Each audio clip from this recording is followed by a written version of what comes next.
Welcome to the Nemo folding base assembly instructions.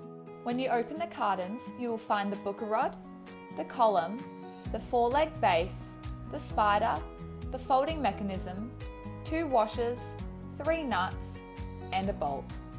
You will need a drill with a 16mm socket and a 6mm Allen key drill bit, a 16mm spanner, and thread lock. Part 1. Apply thread lock to the bolt and place it through the open folding mechanism. Line up the tabs on the mechanism to the divots on the spider and place together. Grab a nut and place it on the end of the bolt and hold it in place.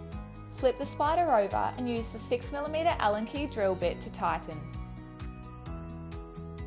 Place the spider face down and open the mechanism.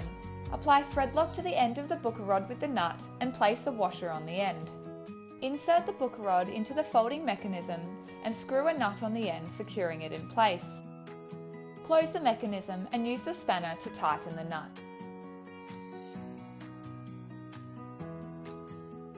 Part 2. Identify the tab on the column and line it up with the tab on the folding mechanism. Slide the column over the booker rod, lining up the tabs. Do the same with the base by lining up the tabs and positioning it over the booker rod. Place a washer on the end, apply thread lock to the rod, screw on a nut, and tighten with the socket drill.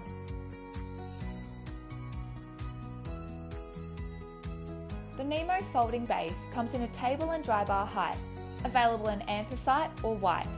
It features a unique 4-leg style base with adjustable foot glides and a folding mechanism with a handle, making it easy to manoeuvre and compact for storage.